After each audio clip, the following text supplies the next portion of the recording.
செந்தில் பாலாஜிக்கு மீண்டும் அமைச்சர் பதவி சரியா? சட்டமும் தார்மீகமும் பழிவாங்கலும். இதை பத்தி தான் இந்த பகுதியில பார்க்க போறோம். முன்னாள் அமைச்சர் செந்தில் பாலாஜிக்கு ஒரு வழியாக 15 மாதங்களுக்கு பிறகு ஜாமீன் கிடைத்திருக்கு. சட்டவிரோத பண பரிமாற்ற தடை சட்ட வழக்குல கடந்த ஆண்டு ஜூன் 14ஆம் தேதி கைது செய்யப்பட்ட முன்னாள் அமைச்சர் செந்தில் பாலாஜிக்கு எதிராக கடந்த ஆண்டு ஆகஸ்ட் மாதம் அமலாக்கத்துறையினர் குற்றப்பத்திரிகை தாக்கல் செய்திருந்தாங்க.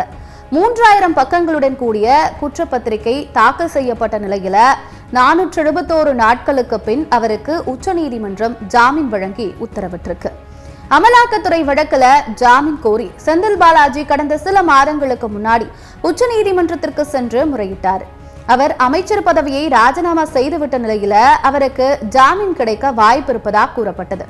அமைச்சர் பதவியை ராஜினாமா செய்த பிறகும் எம்எல்ஏ பொறுப்புல இருக்கிறதுனால அவர் இன்ஃப்ளூயன்ஷியல் பர்சனாக இருக்கிறார்.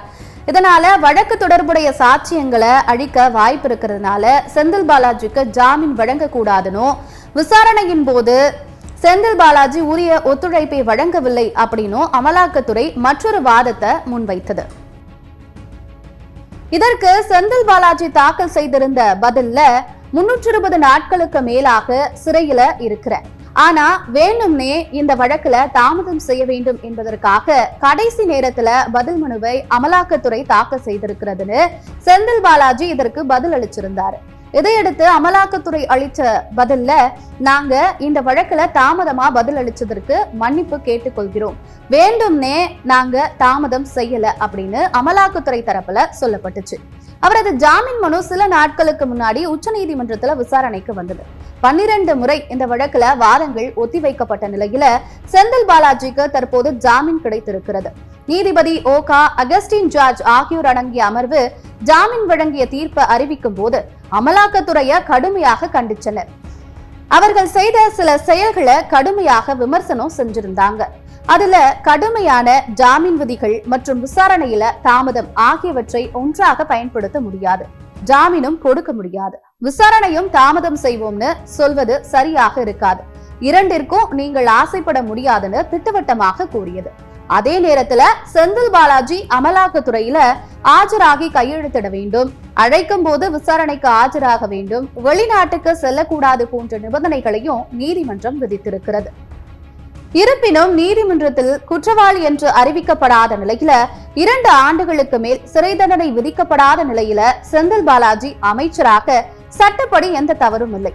தற்போது தமிழக அமைச்சரவை மாற்றம் குறித்தும் பரபரப்பான தகவல்கள் வெளியாகிட்டு வருது. முதலமைச்சரும் மாற்றம் இருக்கும், ஏமாற்றம் இருக்காதுன்னு தெரிவிச்சிருக்கிறாரு. உதயநிதி ஸ்டாலின் துணை முதலமைச்சரா ஆவாரு என்கிற நிலையில அவர் இளைஞர் அணியை சேர்ந்த 3 பேருக்கு அமைச்சர் வாய்ப்பு தருமாறு கேட்டு வர்றதாகவும் சொல்லப்படுது. இந்த நிலையில செந்தில் பாலாஜியோட ஜாமீனுக்காக முதலமைச்சர் காத்திருப்பதாகவும் தகவல்லாம் வெளியாச்சு. ஏற்கனவே செந்தில் பாலாஜி கைது செய்யப்பட்ட போதும் அமைச்சராகவே நீடிச்சாரு. சட்டப்படி அது தவறு இல்லை. ஆனா சென்னை உயர்நீதிமன்றம் ஒரு கேள்வி எழுப்பியது. ஒரு கடைநிலை ஊழியர் சிறு தவறு செய்து விட்டாலும் அவரை சஸ்பெண்ட் செய்கிறீர்கள், இந்த நிலையில செந்தில் பாலாஜி எவ்வாறு அமைச்சராக நீடிக்கிறார் என்று உயர்நீதிமன்றம் கேள்வி எழுப்பியதும் அதனை தொடர்ந்து செந்தில் பாலாஜி அமைச்சரவையிலிருந்து விடுவிக்கப்பட்டதும் குறிப்பிடத்தக்கது. எனவே தார்மீக ரீதியாக குற்றவாளி இல்லை என்று நிரூபிக்கப்படாத வரையில செந்தில் பாலாஜிக்கு அமைச்சர் பதவி தருவது எத்தகைய விளைவுகளை ஏற்படுத்தும் என்பதை திமுக தலைமைதான் முடிவு செய்ய வேண்டும். அதே நேரத்தில் ஒரு வழக்கு ஒருவர் மீது தாக்கல் செய்யப்பட்டு விட்டாலே அவர் குற்றவாளியாகிவிட முடியாது. அந்த வழக்கு பல ஆண்டுகள் இழுத்தடிக்கப்படலாம் என்கிற நிலையில வழக்கு தாக்கல் செய்யப்பட்டு விட்ட காரணத்தினாலேயே கட்சிக்கும் ஆட்சிக்கும் பயனுள்ள ஒருவரை பயன்படுத்த முடியாமல் இருப்பது சரியாக இருக்குமா என்கிற கேள்வியும் திமுகவிடம் இருக்கிறது. இதையே முன்னுதாரணமாக வைத்து வழக்குகளை தாக்கல் செய்துவிட்டு முதலமைச்சர்களையும் அமைச்சர்களையும் பதவியை விட்டு நீக்கிவிடலாம் என்று மத்திய அரசு முடிவெடுக்காது என்றும் கூறிவிட முடியாது.